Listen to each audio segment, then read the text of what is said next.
Hey guys, प्रथमे आपनाक welcome करिसु job एलाइडेस की YouTube channel तो মই আজি এই ভিডিওত আলোচনা কৰিম এমপ্লয়ি ষ্টেট ইন্স্যুৰেন্স কৰ্পোৰেচনৰ পৰা ৰিকুৱাৰমেন্টৰ কাৰণে নটিফিকেশন আহিছে আৰু তাৰে কমপ্লিট ডিটেইলছ মই আপোনাক এই ভিডিওত প্ৰভাইড কৰিম। প্ৰথমতে আপুনি ভিডিওটো কমপ্লিট চাই লব, তাৰ পিছত যদি কোনো ধৰণৰ কোৱেশ্চন থাকে আপুনি এই ভিডিওৰ কমেন্ট সেকশনত কমেন্ট কৰি দিব।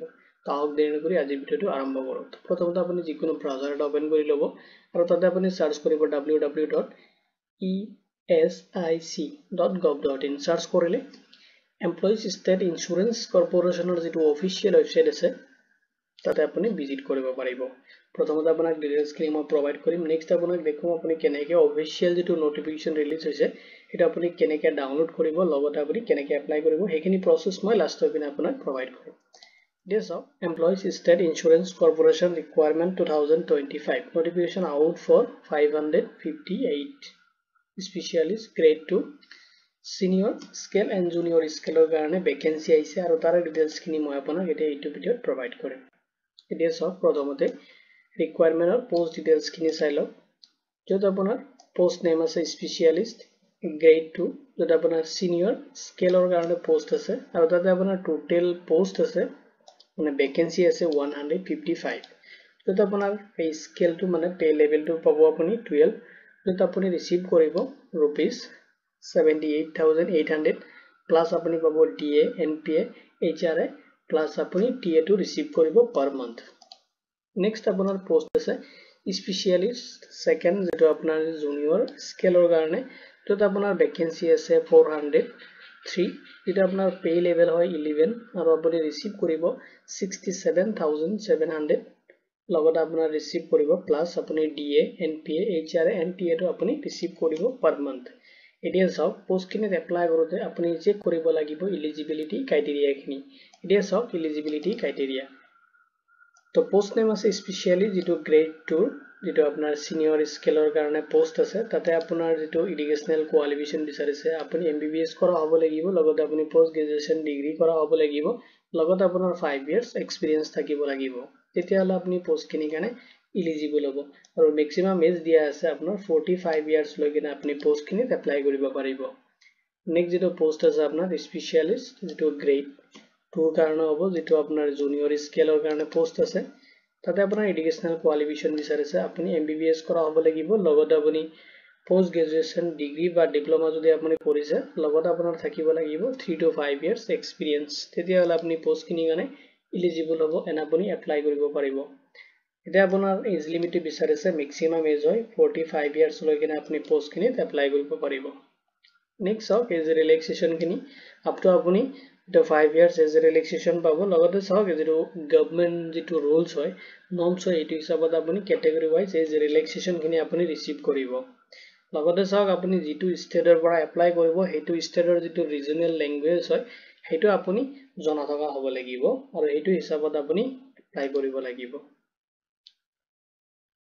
নেক্সট এপ্লাই কৰোতে আপুনি এপ্লিকেশন ফি পেমেন্ট কৰিব লাগিব, যেটো আপোনাৰ পেমেন্টটো ক্যাটেগৰি ওয়াইজ ডিভাইড কৰি দি আছে আৰু এইটো ক্যাটেগৰি ওয়াইজ আপোনাৰ পেমেন্ট খিনি আপুনি কৰিব লাগিব। এতিয়া সব যদি আপুনি জেনাৰেল OBC বা EWS ক্যান্ডিডেট হয় তেতিয়াহলে আপুনি পেমেন্ট কৰিব লাগিব 500। নেক্সট সব যদি আপুনি SC ST PWBD বা ওমেন বা আপুনি এমপ্লয়ি ষ্টেট ইন্স্যুৰেন্স কৰ্পোৰেচনৰ যদি আপুনি এমপ্লয়িজ হয় বা আপুনি এক্স সাৰ্ভিসমেন হয় তেতিয়াহলে আপুনি কোনো ধৰণৰ এপ্লিকেশন ফি পেমেন্ট কৰিব নালাগে। উইদাউট আপোনাৰ এপ্লিকেশন ফি আপুনি আপোনাৰ এপ্লিকেশনটো ফাইনাল সাবমিট কৰিব পাৰিব। নেক্সট সব যেটো পেমেন্ট মোড হয় আপুনি পেমেন্ট কৰিব লাগিব, যেটো payment must be made by the demand draft or banker cheque. আপুনি যেটো পেমেন্ট হয় এখানে আপুনি ডিমান্ড ড্ৰাফট বা বেংকাৰ চেকৰ থ্ৰু আপুনি পেমেন্ট খিনি কমপ্লিট কৰিব লাগিব। সিলেকশন প্ৰসেস খিনি চাই লওক। সিলেকশন প্ৰসেসত আপুনি কোনো ধৰণৰ ৰিটেন এক্সামিনেশন দিব নালাগে। উইদাউট ৰিটেন এক্সামিনেশন আপোনাৰ সিলেকশন হ'ব, যেটা আপুনি ফেস কৰিব লাগিব ইন্টাৰভিউ, আৰু ইন্টাৰভিউ আপোনাৰ 100 মাৰ্কৰ হ'ব, যত আপোনাৰ মিনিমাম আপুনি মাৰ্ক পাব লাগিব। যদি আপুনি আনৰিজাৰ্ভ বা EWS ক্যান্ডিডেট হয় তেতিয়াহলে আপুনি মিনিমাম 50% পাব লাগিব, মানে 50 মাৰ্ক পাব লাগিব আউট অফ 100। যদি আপুনি OBC ক্যান্ডিডেট হয় তেতিয়াহলে আপুনি 45% মানে 45 মাৰ্ক যদি পায় আউট অফ 100 আপুনি এলিজিবল হ'ব। নেক্সট যদি আপুনি SC ST বা PWD ক্যান্ডিডেট হয় তেতিয়াহলে আপুনি যদি 40% বা 40 মাৰ্ক পায় আপুনি আউট অফ 100 তেতিয়াহলে আপুনি পোষ্টখিনিৰ কাৰণে এলিজিবল হ'ব। এতিয়া সক আপুনি কেনেকৈ এপ্লাই কৰিব। তো এপ্লাই কৰিবলৈ প্ৰথমতে এপ্লিকেশন ফৰ্ম এটা আপুনি অফিচিয়েল নোটিফিকেশনৰ পৰা ডাউনলোড কৰিব লাগিব আৰু এইটোত এটাচ কৰিব লাগিব প্ৰথমতে ফিল আপ কৰি ল'ব লগতে আপুনি এটাচ কৰিব আপোনাৰ এডুকেশনাল কোৱালিফিকেশন এক্সপেৰিয়েন্স সাৰ্টিফিকেট তো আপোনাৰ যিখিনি ৰিকোয়াৰমেন্ট ডকুমেন্টস খিনি আছে কাষ্ট সাৰ্টিফিকেট আপুনি এইখিনি এটাচ কৰিব লাগিব নেক্সট আপুনি যেটো পোষ্টৰ কাৰণে এপ্লাই কৰিব এইটো পোষ্টৰ কাৰণে আপুনি তাতে যেটো স্পিড পোষ্ট দিয়া থাকিব এড্ৰেছ খিনি দিয়া আছে আপোনাৰ অফিচিয়েল নোটিফিকেশনত হেতু হিচাপত আপুনি আপোনাৰ এপ্লিকেশনটো ফিল আপ কৰি কিনে এটাচ ডকুমেন্টস খিনি এটাচ কৰি কিনে আপুনি যদি ক্যাটাগৰি ওয়াইজ যেটো পেমেন্ট দিয়া থাকে কিনে পেমেন্ট আপুনি মানে ডিমান্ড ড্ৰাফটৰ থ্ৰু বা বেংক চেকৰ থ্ৰু আপুনি বেংকাৰ যেটো চেক থাকে হেতু থ্ৰু আপুনি পেমেন্ট খিনি কমপ্লিট কৰিব কৰি কিনে আপোনাৰ এপ্লিকেশনটো আপুনি সেন্ড কৰি দিব লাগিব যেটো এড্ৰেছ কৰি কিনে ইনফৰমেশন দিয়া আছে তাতে এটা সব ইম্পৰ্টেন্ট ডেটস খিনি তো অফিচিয়েল যেটো নোটিফিকেশন হয় ৰিলিজ হৈছে নোটিফিকেশনটো এপ্ৰিল 8 2025 আৰু আপুনি যেটো লাষ্ট এপ্লাই ডেট হয় মে 26 2025 লগিনে আপোনাৰ এপ্লিকেশনটো আপুনি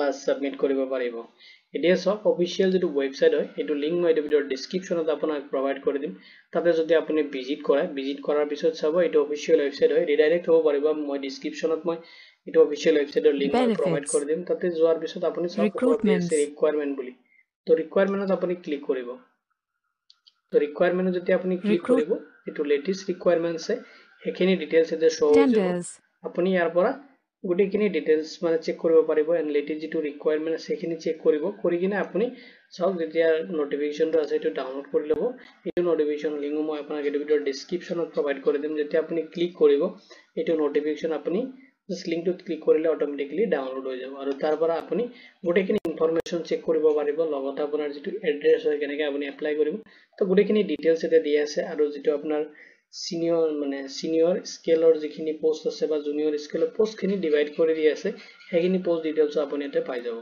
এটো ৰিকোয়াৰমেন্ট ৰিলেটেড যদি কোনো ধৰণৰ কোৱেশ্চন থাকে আপুনি এটো ভিডিওৰ কমেন্ট সেকশনত কমেন্ট কৰি দিব চোৱাৰ বাবে ধন্যবাদ দি কিনে মই আজিৰ ভিডিও ইমানতে সামৰিছো